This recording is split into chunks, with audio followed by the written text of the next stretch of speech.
नमस्कार, राधे राधे, जय श्री कृष्णा। मेरे चैनल वृंदे राखी पर आपका स्वागत है। आज मैं आपको इस वीडियो में आश्विन मास के कृष्ण पक्ष की जो इंदिरा एकादशी है उसकी कथा सुनाऊंगी। इसी प्रकार सभी एकादशी व्रतों की कथा की एक अलग प्लेलिस्ट आपको मेरे चैनल पर मिल जाएगी। आप हर महीने की एकादशी की कथा सुन सकते हैं। तो आइए अब हम आश्विन मास के कृष्ण पक्ष की जो इंदिरा एकादशी है इसकी कथा सुनते हैं।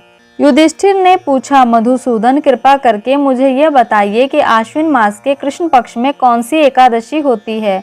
भगवान श्री कृष्ण ने कहा, राजन, आश्विन मास के कृष्ण पक्ष में इंदिरा नाम की एकादशी होती है। उसके व्रत के प्रभाव से बड़े बड़े पापों का नाश हो जाता है। नीच योनियों में पड़े हुए पितरों को भी यह एकादशी सद्गति देने वाली है।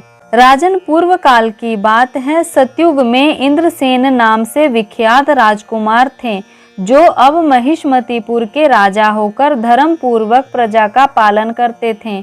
उनका यश सब और फैल चुका था। राजा इंद्रसेन भगवान विष्णु की भक्ति में तत्पर हो गोविंद के मोक्षदायक नामों का जप करते हुए समय व्यतीत करते थे और विधि पूर्वक अध्ययन चिंतन में लगे रहते थे। एक दिन राजा राजसभा में सुख पूर्वक बैठे हुए थे। इतने में देवऋषि नारद आकाश से उतरकर वहां आ पहुंचे। उन्हें आया हुआ देख राजा हाथ जोड़कर खड़े हो गए और विधि पूर्वक पूजन करके उन्हें आसन पर बिठाया। इसके बाद वे इस प्रकार बोले, मुनिश्रेष्ठ, आपकी कृपा से मेरी सर्वथा कुशल है।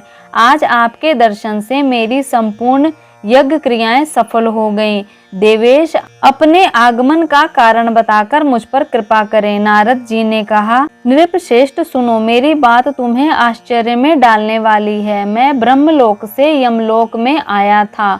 वहां एक श्रेष्ठ आसन पर बैठा और यमराज ने मेरी भक्ति पूर्वक पूजा की। उस समय यमराज की सभा में मैंने तुम्हारे पितरों को भी देखा था। वे व्रत भंग होने के दोष से वहां आए थे। राजन, उन्होंने तुमसे कहने के लिए एक संदेश दिया है, उसे सुनो। उन्होंने कहा है, बेटा, मुझे इंदिरा के व्रत का पुण्य देकर स्वर्ग में भेजो। उनका यह संदेश लेकर मैं तुम्हारे पास आया हूँ। राजन, अपने पितरों को स्वर्गलोक की प्राप्ति कराने के लिए इंदिरा एकादशी का व्रत करो। राजा ने पूछा, भगवान, कृपा करके इंदिरा का व्रत बताइए। किस पक्ष में, किस तिथि को और किस विधि से उसका व्रत करना चाहिए। नारद जी ने कहा, राजेंद्र, सुनो, मैं तुम्हें इस व्रत की शुभ कारक विधि बतलाता हूँ। आश्विन मास में कृष्ण पक्ष में दशमी के उत्तम दिन को श्रद्धा युक्त चित्त से प्रातः काल स्नान करें। फिर मध्य काल में स्नान करके एकाग्र चित्त होकर एक समय भोजन करें तथा रात्रि में भूमि पर सोए। रात्रि के अंत में निर्मल प्रभात होने पर एकादशी के दिन दातुन करके मुंह धोए। इसके बाद भक्ति भाव से यह प्रार्थना करे, कमल नयन भगवान नारायण, आज मैं सब भोगों से अलग हो निराहार रहकर कल भोजन करूंगा।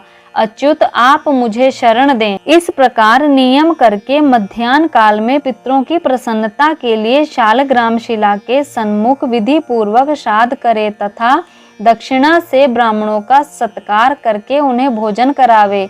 पितरों को दिए हुए अन्न में पिंडों को सूंघकर विद्वान पुरुष गाय को खिला दे। फिर धूप और गंध आदि से भगवान ऋषिकेश का पूजन करके रात्रि में उनके समीप जागरण करे। तत्पश्चात सवेरा होने पर द्वादशी के दिन पुनः भक्ति पूर्वक श्री हरि की पूजा करे।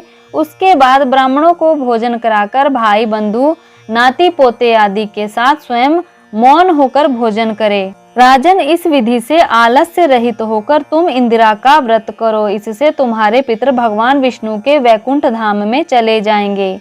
भगवान श्री कृष्ण कहते हैं, राजन, राजा इंद्रसेन से ऐसा कहकर नारद जी अंतर्ध्यान हो गए। राजा ने उनकी बताई हुई विधि से अपनी रानी पुत्रों आदि के साथ यह व्रत का अनुष्ठान किया। कुंती नंदन व्रत पूर्ण होने पर आकाश से फूलों की वर्षा होने लगी।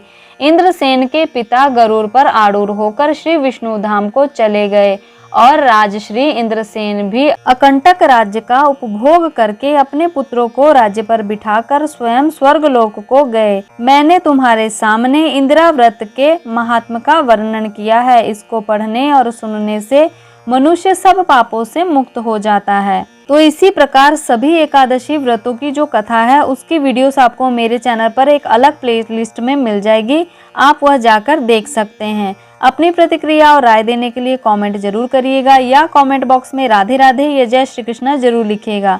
तो तब तक के लिए नमस्कार।